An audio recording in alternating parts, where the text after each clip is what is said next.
Hi, you guys. Welcome to my channel. My name is Karen Odd, and these are Karen's Oddities.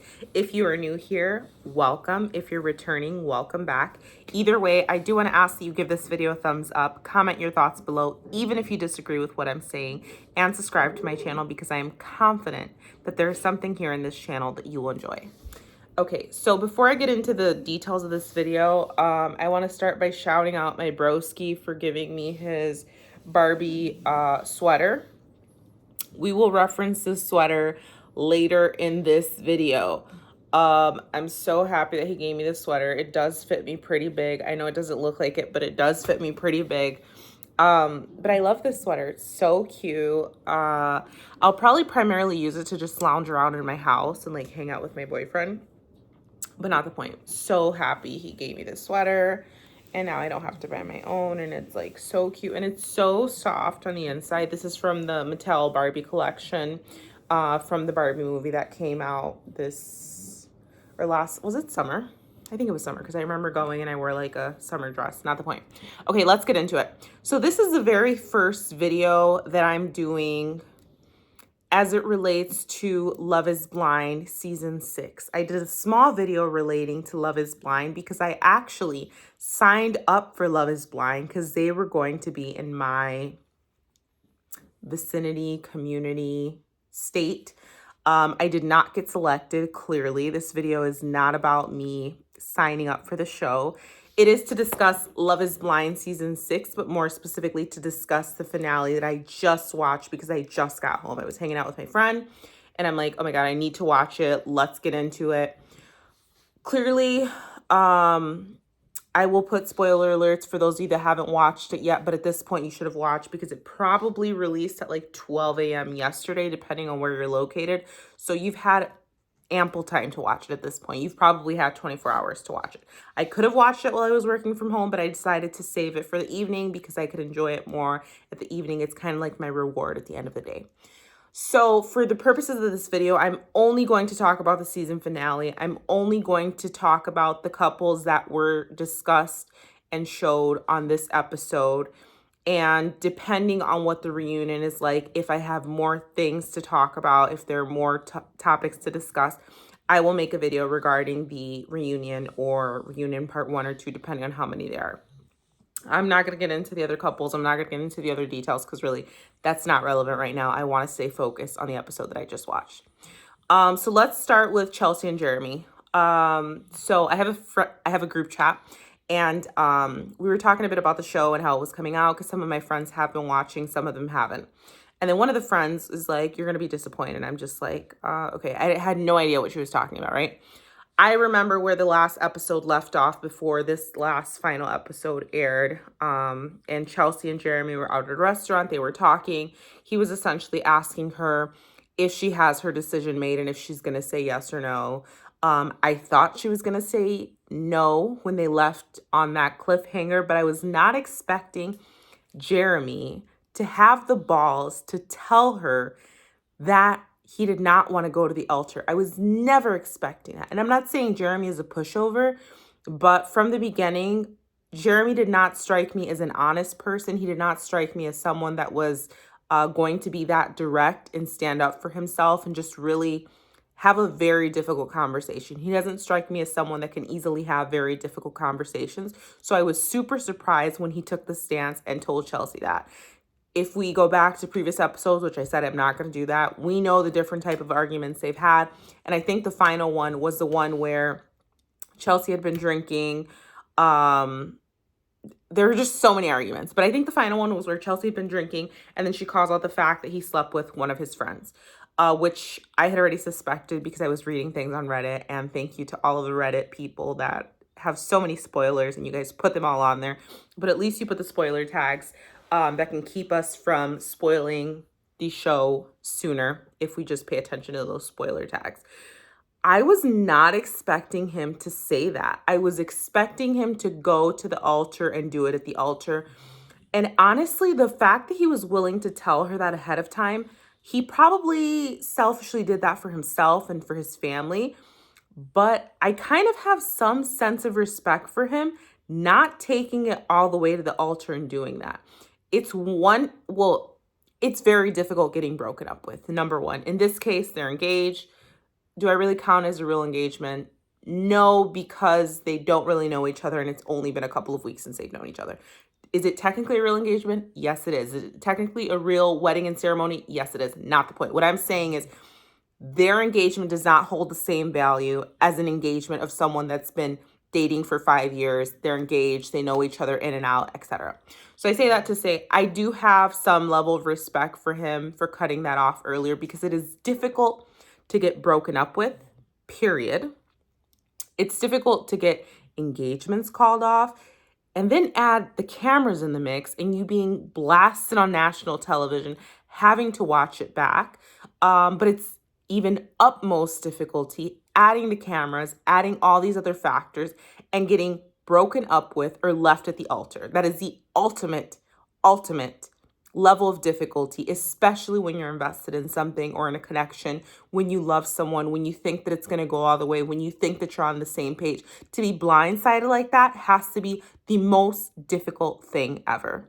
So I do want to say Jeremy redeemed himself, and not trying to get into detail of previous episodes. However, initially, we all know it, right? We all watch the same episodes. We can have different opinions, but we all watch the same episodes. We see the trends, we see the facial expressions, we read things, if you can read social cues, nonverbal cues, etc.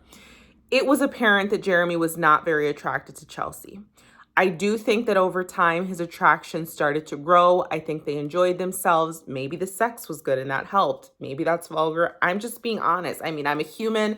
I like sex too. And I know that when sex is good, that can sometimes mess with your mind, okay? I think that over the time that they spent together outside of the pods, he began to feel better about the connection and feel better about the idea of moving forward with Chelsea. I think that Chelsea's insecurities and like her highs and very lows that she would get into, especially when she was drinking or when she was really in her feels, I think that scared him, honestly. I think that he thought, well, shit, if it's like this now, I can't imagine what we're going to get into moving forward. And I think that it was kind of probably not self-sabotage because it wasn't intentional, but she definitely sabotaged parts of that connection. And I'm not saying that Jeremy was perfect by any means, because there were a lot of things that he could have done better, as could she. But I'm just saying, I think that those are really the things that drove him to make the determination that the connection was just not something that he should move forward to, at least to the marriage point. I do want to say at some point, I do think that he truly cared about her and he truly did want to have that connection, and he did genuinely have love for her. At first, I thought he was just faking it all over, but I don't know. In the end, I started to feel like he was genuine and he genuinely cared about her. And maybe I'm wrong, but that is Chelsea and Jeremy. Is there anything else I want to say on that? No, I think that basically sums up for this season finale and their conversation, right? She ends up crying. He's staring out, doing that blank, like awkward stare, like a deer in the headlights, like he's always doing. It's also because he has like blue eyes. And I think when people have blue eyes, they just like always look like this, like if they're never like a doll or something. But no, I think that's it for Jeremy and Chelsea. Um, yeah, it was kind of sad. I could feel her pain because I can't even imagine. Like I've had super difficult breakups in the past, and I can't imagine thinking like you're gonna marry someone within a couple of days and they drop some bomb on you. Um, was she blindsided? Maybe, but shit, honey, you need to appreciate that you were blindsided at that restaurant and not at the altar after you're in your dress, makeup done, your whole family's there. Like I appreciate the fact that he did it ahead of time. That's all I have to say about that. Okay, moving on to the next couple. We're just going in the order of the show. AD and Clay. I noticed that when the episode, it was like probably 30 minutes into the episode, I noticed that AD and Amy, I almost forgot her name, they were celebrating their bachelorette party. AD was super happy. She was also tipsy from what I could tell, just like the way she was carrying herself separate. Not saying in a bad way, I'm just making an observation. She was a little bit tipsy, more than usual. Obviously, she was celebrating her bachelorette. and she seemed really happy. I know, like, she was really surprised by Amy saying she feels 98% confident that it's going to be a yes.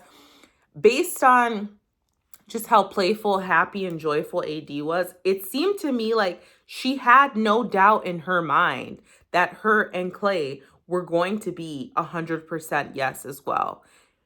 There was no indication, but also we don't know with filming what they included, what they did not include. Um, we don't know if there were other conversations where she shared her concerns or her doubts, but it didn't come up, at least in what they showed on camera.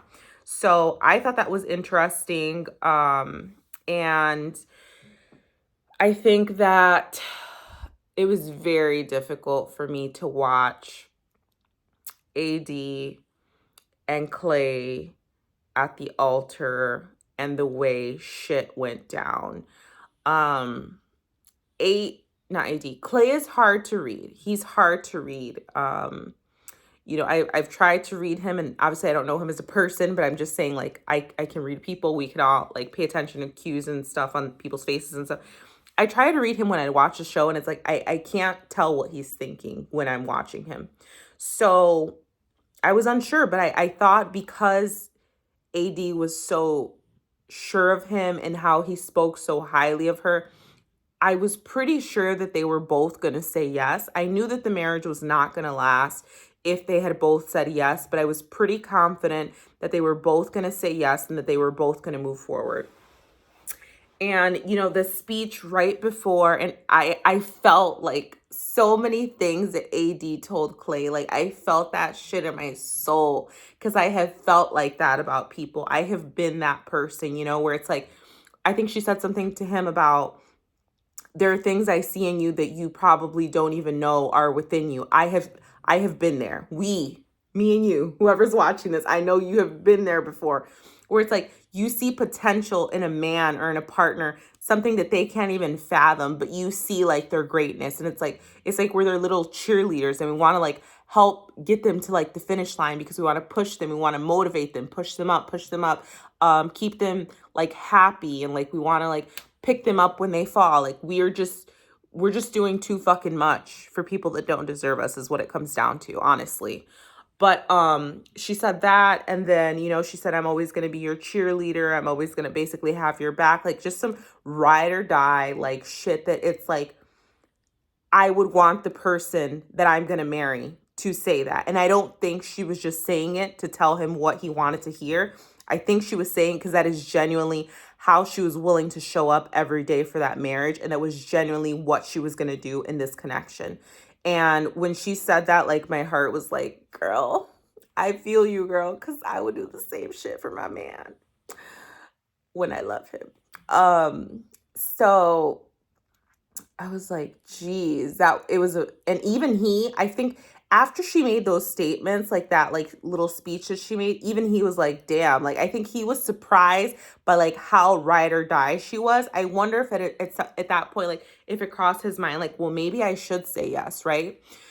So, Clay says no. He doesn't really say no. He says, well, he doesn't say yes, but he makes it clear that the reason he's saying no, and he says this in front of the whole family, right? He is not ready for marriage, which we knew that from the get-go. Clay keeps making all of these mentions and like mentioning his concerns about being unfaithful, etc. And I don't think AD saw that shit coming. Let's be honest. I don't think many of us saw that shit coming. We knew that if they would have gotten married, it was going to be a shit show. But I don't think any of us saw Clay saying no to her at the altar. And honestly, well, I'll get to that in a minute. We'll get to that at the end, not the point. Yeah, like, it was just so tough to watch. So tough to watch. She goes and she's with her family and she's like, saying, I heard her say he's such a fucking idiot. And then she says she doesn't want to bash him, that she loves him, but she's just so hurt. Like, I can't even imagine the hurt that she's feeling. At some point she says something like, I'm never enough. She mentions that she always feels like she comes so close to it and it just doesn't happen. Well, this sweater's coming back into play. AD, if you're watching this, if you ever watch this video, I just want you to know that you are Knaf. You are Knaf. We are Knaf. And I think one of her friends said that. She said it's not that you're not enough. It's that he's not enough. You know what I mean? Um it that part, like I still have chills. Like I got chills twice on the AD segment. I noticed that the whole episode was like an hour and 25 minutes, and each couple got about like 30 minutes of airtime, 25 to 30 minutes of airtime. I got chills twice, okay, with the AD piece, with the AD Clay piece. I got chills when maybe it was 3 times. Yeah, I got chills when she said she was not enough and that she feels like, it's never for her. And then her friend said, it's not that you're not enough, it's just that he wasn't enough. I got chills when she tells him, and I'm like getting chills just thinking about it. When AD tells, okay, so let me back up. For those of you that haven't watched it, but I'm thinking if you're watching this, hopefully you watched it already. Clay asked his dad if he should go and talk to her, and Clay's dad is like, "Yeah, well, you don't want to seem insensitive." I thought Clay's dad was. I know Clay's dad and mom wanted to cheer him up. They didn't want him to feel like shit. The mom was more realistic. I think the mom recognized the hurt that AD was feeling, maybe a sense of disappointment, and we'll get into the parents. We'll get into Clay's parents in a minute. The dad was like trying to be cool about it, brush it off, like it ain't nothing, playa. It ain't nothing. Let's shake on it. We good. I love you. Shut the fuck up, okay? Like I get supporting your child, but don't brush it off. Like he just broke someone's heart because he's not mature enough to be a stand-up person and keep his dick in his pants, okay? Like there's nothing cool about that, but whatever, they have their father-son relationship. That annoyed me a little bit, the way he was acting about it. Clay goes to talk to AD, and AD's like, what the fuck? Like, I can't believe this. And he's apologetic, etc. It's the second time I get chills, and I'll tell you the third time, is when AD says, I feel like I was sacrificed. Okay, like that shit gives me chills. Because when I think about sacrifice, I think of like cults and like religion and like weird, like sacrilegious shit. And she says she feels like she's sacrificed because he said, you're an amazing woman. It's not you. The way he's telling her what, I'm glad he went up there and had that conversation with her, saying, it's not that I'm saying no to you. You were a perfect woman. There is nothing wrong with you. It is me. I am not ready. I need to do work on myself. But when she says she feels like she's been sacrificed because essentially he grew from the experience. He took, drained from her what he could so he could keep growing and improving. Meanwhile, look, she's left broken, right? Like that sucks. And when she said like she felt like she was sacrificed, like that hurt my soul because I know, I don't know, but I can just imagine, like I could feel the pain that she was feeling. And it's not just the pain that she was feeling from her and Clay not working out. I could sense the devastation and pain that she felt of the fact that it still was not her time. It is still not her time. So in her mind, she's probably like, damn, like all this, I got up to this point, it still didn't happen for me. And it's still the question of, will it ever happen for me? Is it me? Is it not me? She talks about the other men that she's dated and like how she always just was like carrying the relationships and like giving everything of herself, pouring into these like connections, and it's still not resulting in anything fruitful. It was a very, very interesting, deep conversation that her and Clay had.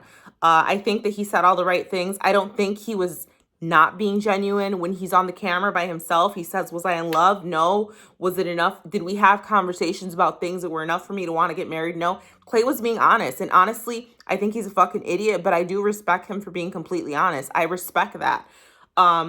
Could he have not taken it to the altar? Probably. But you know what? At this point, and I'll get to that in a minute at the end, producers need the fucking drama. They need people to go to the altar and say no so they can have a fucking show. They can't have everyone backing off fucking Laura and I don't even know what the fuck that guy's name is. Laura and whatever the fuck. Like they didn't make it. They can't have all these people backing out from going to the altar because then there's no fucking show. part of the show is the culminating point when you get to the fucking altar and you say yes or no, right?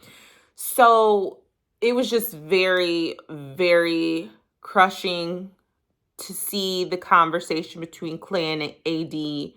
I see both sides of it. I hear Clay. He knows he's not ready. We know he's not ready. His family probably knows he's not fucking ready. But it just sucks. And you know what else was interesting? And I hear and I felt like everything AD was saying when she's like, he just like, I wasn't enough for him to want to change, right? There's this thing that people tell us, or that we've heard, I'm sure, where it's like a person will change when they want to. You cannot change a person, right? And a person, if someone loves you, they will change for you, so they say.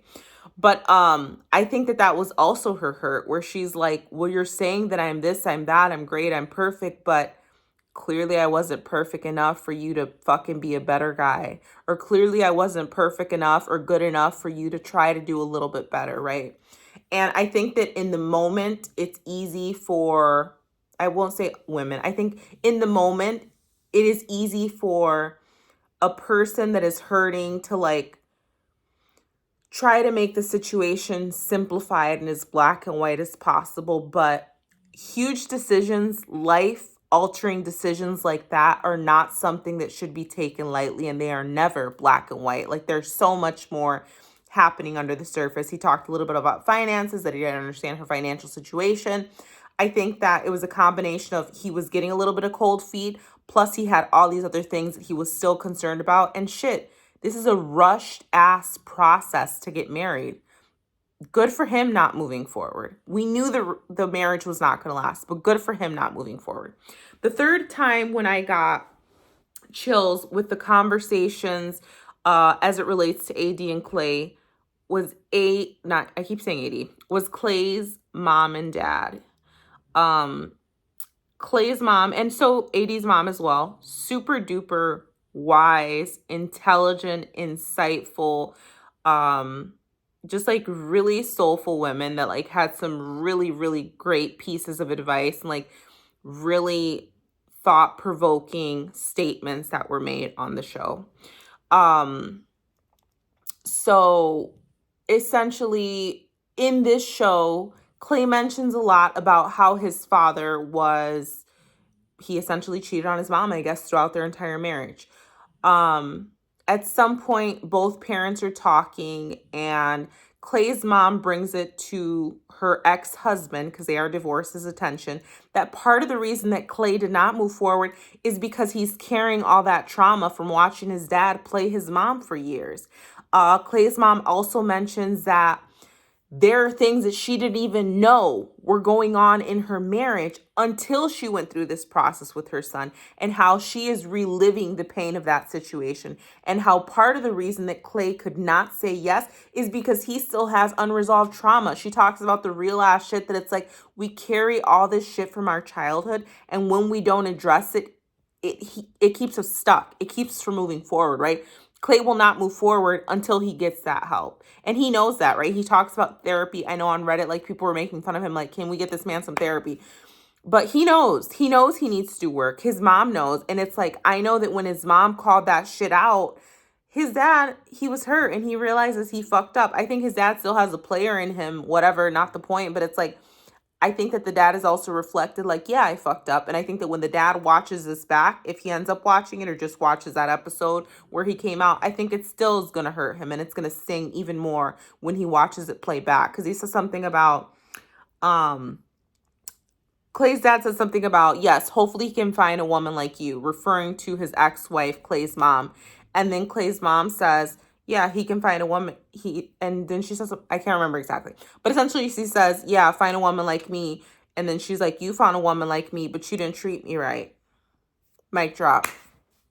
Mic motherfucking drop. I got chills when they were having that conversation, because it was such a real and raw conversation that needed to be had. And it just shows like the cycles of trauma, pain, neglect, childhood issues that when they're unresolved you carry them with you all the time. So like as someone that like loves psychology, I just love seeing that connection. And I love that they capture that moment of his parents having that realization and having that difficult conversation as well. I think it was really powerful to like paint the picture of what Clay was experiencing in his decision making, partially, right? I'm sure there are other reasons, but I think that I agree with his mom. I think that was a big part of it. Fast forward to the last couple, Amy and Johnny. Honestly, you guys, I knew they were both gonna say yes. I was like fast forwarding. I fast forward to the end, like, is it gonna be yes or no? I knew they were both gonna say yes. I said yes. I really am sorry. I'm glad that they like each other. I'm glad that they're happy. I hope they have sex. I hope that it's good. I hope that there's no unplanned pregnancies. I hope that they're still together, but I honestly don't care about that couple. Like the production needed a couple to just keep this fucking show going. I do think that this season was really, really interesting and good to watch. I am excited to see the reunion.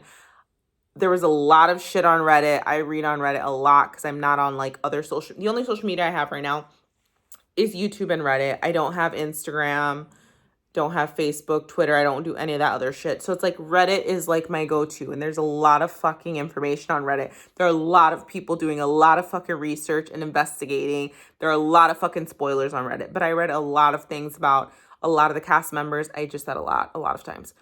Several of the cast members that were part of the show left the show early.